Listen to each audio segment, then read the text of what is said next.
Hola a todos. Pues se podría decir que entramos ahora sí en materia acerca de esta nueva serie sobre la Eucaristía y la Santa Misa.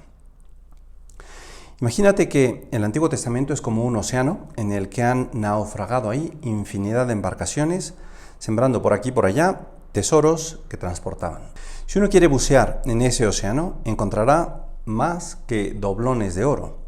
Si nos concentramos en la Eucaristía, descubriremos que nuestro buen Dios hizo referencias muy impresionantes, referencias que hablan de la grandeza y la importancia del misterio de la Eucaristía. No quería que de repente llegara así a nosotros, lo fue anunciando poco a poco. Bueno, pues sin más preámbulos, paso a comentarte brevemente algunas de estas figuras, aquellos doblones de oro que están escondidos en el Antiguo Testamento, que se refieren a la Eucaristía, a este gran milagro, misterio tremendo. Para mí ha sido tan apasionante el Antiguo Testamento o las figuras de la Eucaristía en el Antiguo Testamento que decidí escribir un libro titulado así precisamente La Eucaristía en el Antiguo Testamento. Voy a hacer referencia brevemente a alguno que otro de esos capítulos. En primer lugar, el árbol del paraíso, el árbol de la vida, un árbol misterioso. Te leo. El Señor Dios plantó un jardín en Edén, al oriente, y puso allí al hombre que había formado. El Señor Dios hizo brotar del suelo toda clase de árboles agradables a la vista y buenos para comer. Y además, en medio del jardín, una posición central, el árbol de la vida y el árbol de la ciencia del bien y del mal. El Señor Dios tomó al hombre y lo colocó en el jardín del Edén para que lo trabajara y lo guardara. El Señor Dios impuso al hombre este mandamiento: de todos los árboles del jardín podrás comer. Todos los árboles frutales que se encontraban en la periferia. Y había, insisto, estos dos centrales, bastante misteriosos. Pero, dice el Señor, del árbol del conocimiento del bien y del mal no comas, porque el día que comas de él, morirás. Pues parece ser que nuestro Señor permitió que comieran del árbol de la vida. Del otro no podían comer, estaba prohibido. No entró a todo ese tema que pues nos llevaría muy lejos en otra dirección. Entre otras cosas, nuestro Señor quería que obedeciéramos. Y eso nos pone en nuestra condición de criaturas. Pero bueno, ya estaban vivos. Y además podían comer del árbol de la vida. ¿Te lo habías preguntado? Podemos comer de todo, pero además del árbol de la vida. Ese árbol de la vida les daba otra vida. La vida de Dios, la vida de la Santísima Trinidad. Una vida de relaciones amorosas. El cariño del Padre hacia el Hijo y el cariño del Hijo hacia el Padre. Y en eso consiste la vida de Dios, en un amor infinito, eterno, y ese amor es concretamente una persona divina, el Espíritu Santo. Bueno, pues nuestro Señor le permitía a nuestros primeros padres comer de aquello, es decir, alimentarse de la vida de Dios. Una vez que comieron del árbol del conocimiento del bien y del mal, vino el pecado, vino la expulsión del paraíso. Pero hay que decir que no murieron en ese momento, pero sí perdieron ese árbol de la vida. Comúnmente decimos, esto no es vida.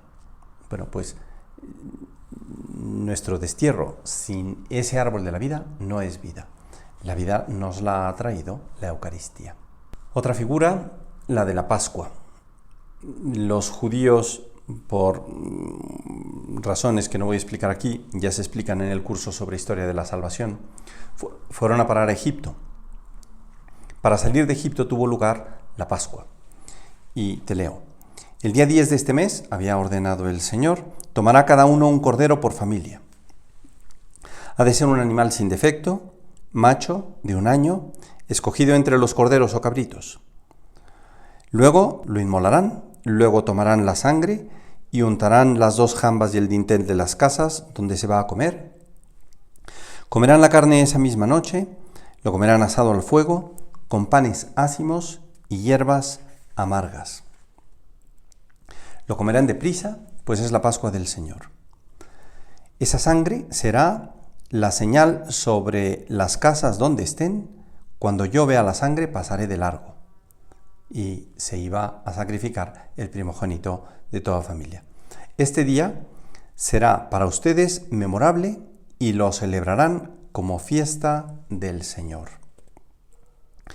Guardarán este mandato del Señor como institución perpetua. Bueno, pues aquella sangre les ayudó a salir precisamente del país de Egipto, en el que estaban subyugados, y luego cada año celebraron esta fiesta, todos los años, un memorial perpetuo. Bueno, pues toda la escena está cargada de detalles, de mucho significado. Incluye instrucciones en torno al cordero, su sacrificio, el modo de aprovechar la sangre, los panes, las hierbas amargas. La consecuencia de esa cena es memorable. Fue salvarse de la muerte que sufrieron los egipcios y la liberación de la esclavitud. Aquello hace referencia a la Eucaristía y a la misa, al sacrificio de nuestro Señor en la cruz. Es precisamente lo que marcó el inicio de la liberación del pueblo judío, y con el sacrificio de nuestro Señor inicia nuestra liberación del pecado. Decía que tiene que ser un animal sin defecto, como nuestro Señor, que fue inmaculado, es decir, sin pecado. Habrían de tomar la sangre para no ser ejecutados. Otra sangre fue la que nos liberó de los pecados, la que se derramó en la cruz. Figuraban unos panes que utilizó luego nuestro Señor en la última cena, un pan, alimento común de todos los hombres, de todas las generaciones. Nuestro Señor ha querido alimentarnos con su vida, con ese pan. Y dice, este será un día memorable para ustedes. No hay nada más memorable para nosotros que la misa. Otra figura, el maná. Cuando finalmente salieron de Egipto, luego peregrinaron en el desierto por muchos años. Y dice la Sagrada Escritura que los hijos de Israel murmuraban contra Moisés. Los hijos de Israel les decían, ¿quién nos hubiera dado morir a manos del Señor en el país de Egipto, cuando nos sentábamos junto a la olla de carne y comíamos hasta saciarnos? El Señor dijo a Moisés, he aquí que voy a hacer llover para ustedes pan del cielo. El pueblo saldrá a recoger cada día la porción cotidiana. Aquella tarde hubo una capa de rocío alrededor del campamento. Al verlo, los hijos de Israel se dijeron entre sí, manna, que significa, ¿qué es esto? Por eso se le acabó llamando maná. Moisés les dijo, esto es el pan que el Señor les da como alimento. Un pan bajado del cielo. Una figura impresionantísima, que diríamos si nos llovieran hamburguesas de repente, ¿no? Es posible que estén lloviendo hamburguesas, o sea, ¡qué milagro! Bueno, pues se dio el milagro con la lluvia de ese pan, un pan bajado del cielo. Ciertamente una referencia a la Eucaristía. Nuestro Señor es así. Les dio el pan durante 40 años, porque no se deja ganar en generosidad, y nos ha dado el pan consagrado durante 2000 años, porque no se deja, insisto, ganar en generosidad. Dice un salmo, prueba y verás qué bueno es el Señor. Pues esto no dejó de llover, como la Eucaristía que nos alimenta. Si aquello fue en el desierto, podríamos decir en el desierto de nuestra vida, cuando las cosas cuesten, cuando las cosas pesen. Dice el libro de la sabiduría, a tu pueblo lo alimentaste con manjar de ángeles y le diste pan del cielo, preparado sin trabajo, que producía completo deleite, apto para todos los gustos. Esta sustancia mostraba tu dulzura con los hijos, pues servía al deseo del que la recibía, se convertía en lo que cada uno prefería. Comían maná, y si pensaban en un alimento, a eso les sabía. Y si pensaban en otro, les sabía aquello. Milagroso, misterioso. Así de bueno es el Señor. Una figura más, me podría entretener en muchas, no me quiero alargar. El pan para el camino de Elías. Elías era un profeta que acabó con los falsos profetas. Los falsos profetas iban engañando al rey y pues en un concurso, podríamos decir, que tuvieron, pues Elías acabó eliminando a los falsos profetas.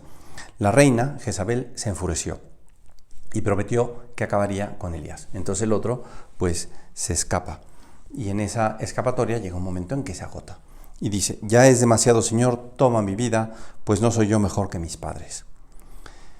Se echó y se quedó dormido debajo de la retama, y de pronto un ángel le tocó y le dijo: levántate y come.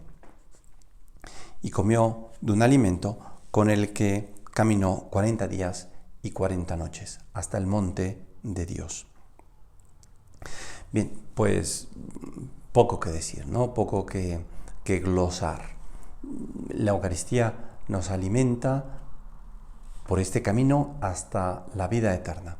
Insisto, son distintas figuras que nos ayudan a ver la grandeza de lo que se venía.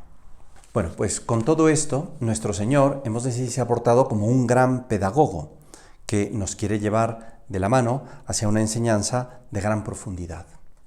No vivimos una sociedad que se asombre mucho de grandes portentos, como que estamos acostumbrados a todo, ¿no?